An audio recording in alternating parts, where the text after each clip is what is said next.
So the Baal Shem Tov really had a very deep affection for just the simple person, the simple layman.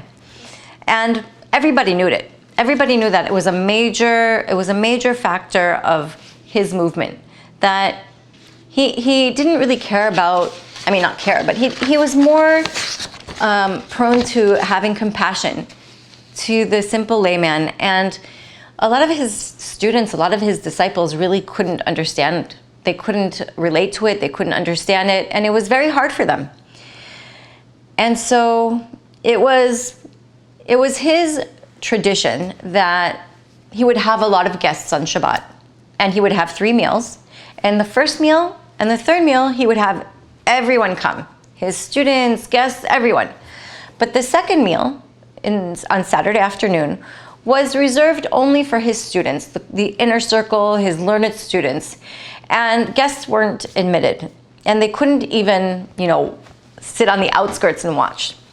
And one summer, between 1753, 1755, somewhere in the 1750s, when the circle of his students were very, very renowned men, very, very big Kabbalists, like the Maggid of Mezrich, who we're going to talk about, something happened that confused the students completely. So that Shabbat, there were a large amount of people, a large amount of guests, including many farmers, simpletons, cobblers, tailors, gardeners, everyone came to enjoy. And at that Friday evening, the Baal Shem Tov showed extraordinary affection for these people. He poured them his wine and he gave them from his food and he made sure that they had enough, and he would, get up and make sure everybody had everything. He was really going out of his way to make sure that everybody was happy. Now the guests knew that they couldn't attend the second meal on Saturday afternoon, and that was reserved for just the inner circle. So after they were done in the morning, they went to the Baal Shem Tov's synagogue, and being totally uneducated, not learned, they just sat down and they started reading. They started reading the prayer books to themselves, and they started chanting the book of Psalms. That was the easiest thing that they could do. So when the Baal Shem Tov sat at the table for his second meal with his students, with these great learned Kabbalists, he started teaching words of wisdom, Kabbalistic teachings. And all of his students felt this tremendous light, and they were just so immersed in the teaching of their teacher. And it was customary that they sing at the table. And when they saw that the Baal Shem Tov was in such a good mood, they were even happier. And they were so appreciative that they could be there and that they could be part of this inner circle.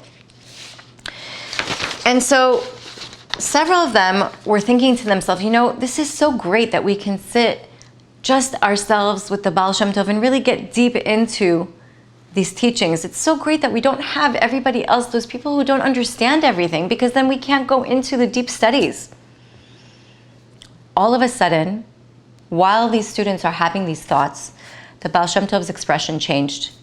He became very serious, and his mood shifted, and he didn't speak. And then all of a sudden, he said, there are 2 kinds of people that the angels above look at, that the Creator looks at.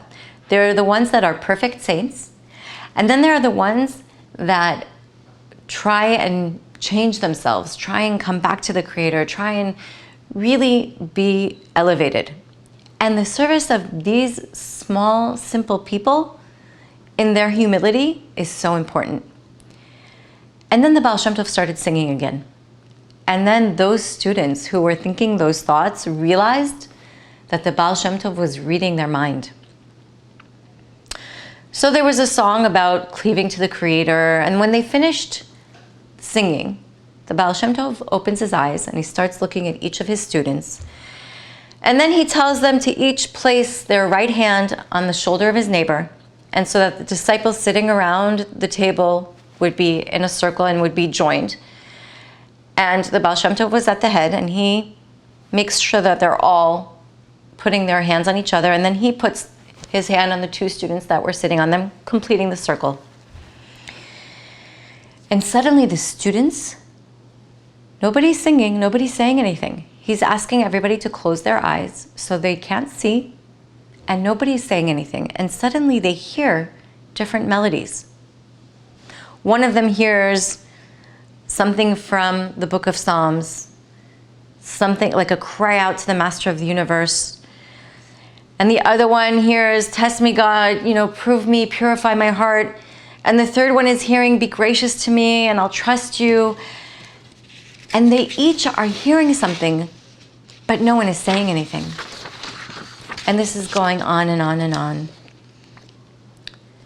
And then the students, while they're hearing these songs, their eyes are shut, but tears are coming down their eyes, tears are coming down their cheeks, and their hearts are broken, and they're hearing these songs, and they don't know what to do. Then the Baal Shem Tov removes his hands from his two students, and then the group doesn't hear the songs anymore. And he tells them to open his eyes. And he tells them, you know what? Sing a couple of songs. Let's sing some songs together. When the Baal Shem Tov stopped singing, there was quiet. And he sat in deep thought. And then he looked up and he said, the songs you heard were songs of the simple people saying psalms with sincerity from their heart and with simple faith. And he says, now my students, think carefully, because you need to recognize what truth is and feel truth, and you need to be affected by truth. And consider how God, who is perfect, has mercy over these simple people. And again, it's the theme of simplicity. It's the theme of you don't have to be learned, you don't have to be special, you don't have to be anything to be able to connect to the Creator, to be able to pray. Thank you.